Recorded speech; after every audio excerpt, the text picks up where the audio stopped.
Good morning! Welcome to RJVM Vlogs. Today, mag-unboxing tayo. Ayan, unboxing. Ayan, sa mga hindi pa po nakapag-subscribe, please guys, subscribe. Pindot-pindot na dyan, oh. Pindot. Thank you. Ayan guys, so first time ko ngayon guys mag-unboxing. So pagpasensyahan nyo na kung hindi pa ako talaga expert. Okay, so ayan na guys, magsa-start tayo. Ito guys, in-order namin siya sa eBay. Isang buckle.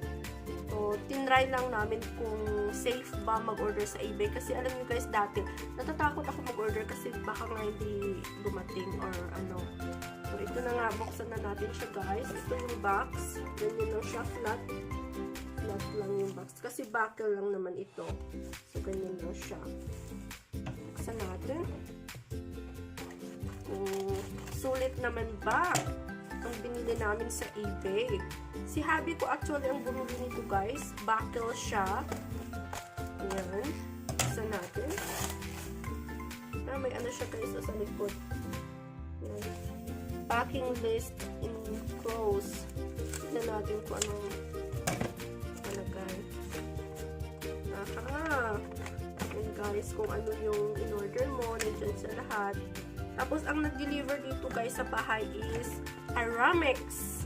Na-surprise na ako guys, kasi akala ko ang Aramex ano lang, sa Dubai. Meron din pala dito sa Ukraine. So, ayan guys, buksan natin. Mura lang tong buckle na to guys. Actually, mas mahal pa ang delivery nito na binayaran ko kaysa sa buckle. Kaya lang, gusto ni hubby talaga ang mga vintage buckles.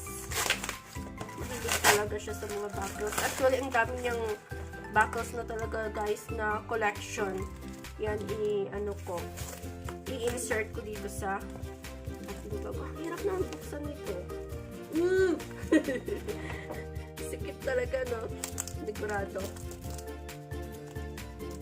Ayan.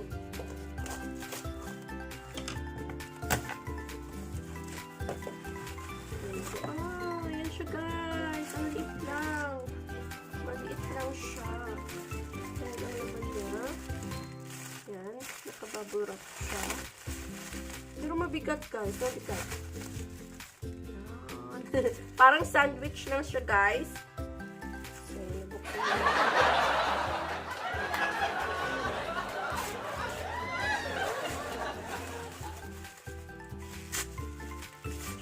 Taran! Tatan!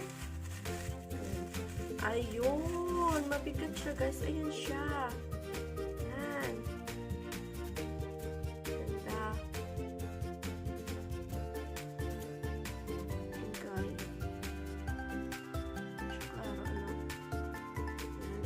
May nakasulat dito, National Rifle Association of America. Ayan siya guys. Hindi nga lang clear. Hindi ko alam kung ayan. So, ayun na nga guys, ang ating first unboxing. Mabigat. Ayan. Tapos i-attach mo ata to sa belt. Tapos may nakalagay dito guys sa likod, made in USA, at saka may serial number. So, ayun na nga siya guys. Ganyan na siya. Yan. Yan na ang ating in-order sa eBay. So, ano siya guys? 2 weeks. 2 weeks bago namin siya na-receive. Actually, ang nakalagay doon, March 7 daw siya ma-deliver. Pero, advance nilang deliver. So, very good, very good. Safe na safe mag-order sa eBay.